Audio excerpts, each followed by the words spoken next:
this is going to serve you for the rest of your life.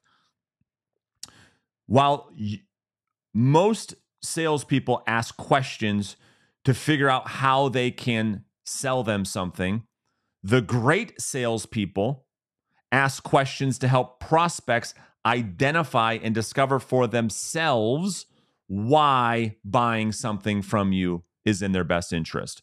There's a huge difference. So rather than try to convince somebody, hey, I'm going to convince you to meet with me, I teach agents how to ask Socratic style questions to help prospects discover for themselves that they should meet with you.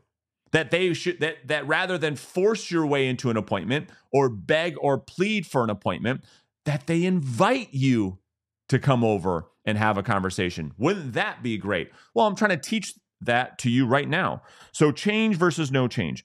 Okay, most of you are making arguments for why the person should, why they should change, right? I just showed you a bunch of scripts on what most people are saying. So you show up and you make the argument for why they should meet with you. All your reasons. I have a targeted marketing strategy. I'm an expert negotiator. I give personalized attention. I give great client service.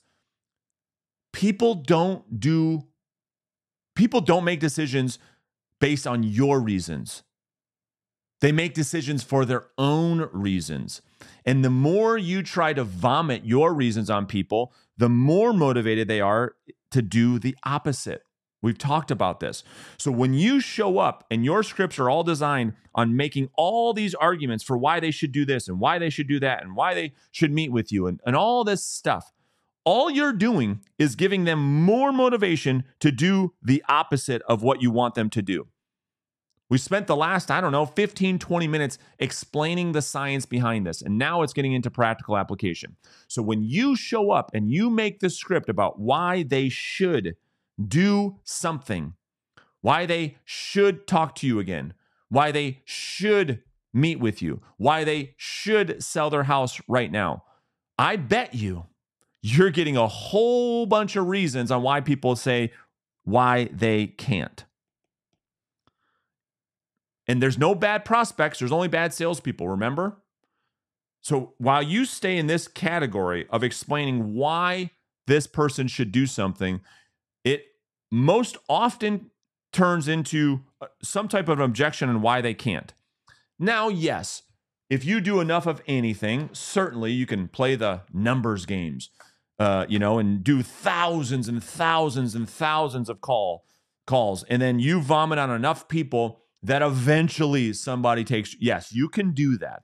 But I don't know about you, but if there's a better way and I don't have to work so hard to get way better results, I want to know how to do that, right? So what's the alternative then? Well, the alternative then is for you to actually remember we talked about completely changing the way you communicate, right? When you start making the argument over here on this quadrant, to do nothing, we look for prospects to argue against that on why you're wrong. So you introduce the idea for no. You actually go for the no. You actually communicate to the prospect that there is no interest and let prospects argue why you're wrong. Right? When you ask questions like, Mr. Prospect, I get the feeling that even if you were to get a great offer on your property, that you're going to tell me you're not interested. No. What makes you think that? We would, if we had a great now who's doing the selling? Now, because we've made the argument on the other side of the quadrant, we know now how to not elicit reactance, but how to do the opposite. We present the argument for the status quo. We are the ones that speak against what would be perceived our interest, right? As real estate salespeople, we tell them to stay the same. We tell them to stay put, and we look for prospects to argue against that. That's how you find real motivation. And if they don't argue against you and they don't tell you you're wrong, then there is no motivation. That's how you get to the truth. All of your questions have to be designed in a way for you to present the prospect not doing something and see if they argue against why they should. You've got a beautiful home, Mrs. Seller. What don't you have that you already have in your current home? Why not just stay put? Well, Brandon, we'd love to stay put, but we need something bigger. We need something smaller. We need something closer to this. That's how you get them to verbalize their reasons for change. I'm hoping that this is making sense for you, right? So when we look at how do we structure this type of communication, when I teach an agent how to actually sell, we have to look at how do we structure and how do we have a strategy for questioning? How do we do this? Well, first off, we have to understand the difference between disqualifying and qualifying. Every single sales trainer out there in real estate is talking about qualify, qualify, qualify, qualify. And it is wrong. Why is it wrong? Because qualifying is asking questions or attempting to convince somebody why they should do something. Disqualifying is when we introduce the argument for them not doing something and we let the prospect argue why we are wrong. It's what we just talked about. Because let me ask you this, for any of those that you that want to challenge this. Is there more reasons on why prospects don't do business with you than there are reasons for them to? And all of you would say absolutely way more. There's a lot more reasons on why prospects tell me they don't want to do business with me than there are reasons for them to do business with me. So disqualifying is the process of finding those things out. If I can discover and get rid of all the reasons on why somebody wouldn't do business with me, what is there left over? Say it. It's only them doing business with me. But if I'm spending my time in communicating all the reasons why they should do business with me, then what happens? Then the prospect finds all the reasons on why they shouldn't. Does that make sense? In other words, qualifying is the process of, like we talked about, making the argument for why the prospect should do business with you. This is when we see people ask yes-oriented questions.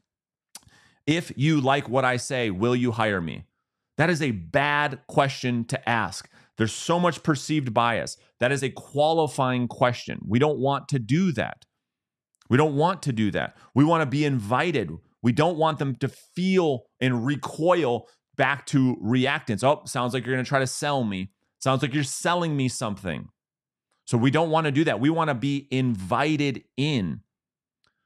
So we actually go for the no. Mr. and Mrs. Prospect, let's just pretend that you believed after seeing my strategy that you thought and you genuinely believed that this would help you successfully get the home sold and allowed you to get closer to family. Is there any reason you can think of on why we wouldn't get together? Is there any reason on why you wouldn't invite me over to explore this more? We go for the no. Or better yet, Mrs. Prospect, let's just pretend that I showed you a completely different strategy that would allow you to actually get the property sold. Even if you genuinely believed that I could help you, I still get the feeling that you're going to tell me you're not interested. Am I right? I introduce them not doing the thing and let the prospect tell me, no, you're wrong, actually. If you can show us a different way to do this, we would absolutely want to meet with you. Ah, yeah? That's how we elicit real motivation to act, to change, to do something, to take action forward. All right? And then the last thing is when we're having these conversations, we have to get their permission to have the conversation so that we can benefit off of the principle of consistency.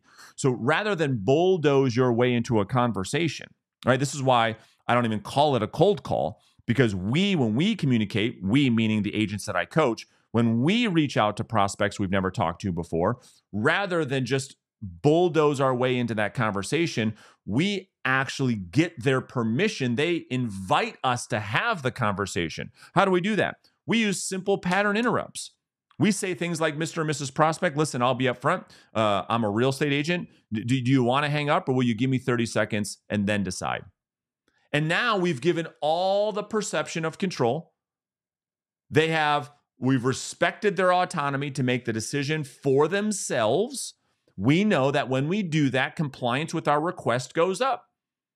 So as a result, 94% of the time, prospects say, you know what? I appreciate that. Sure, go ahead. Go ahead. Have your 30 seconds. Go ahead. Yeah, go ahead. Ask me a question. Whereas before, when we try to bulldoze our way using all the other scripts out there, it's very rare that you can even get into the first question. So I know today's episode was a bit more advanced, which is, I think, hopefully you would say helpful. But you tell me, let me know in the comments what questions you have about what it is that we just covered.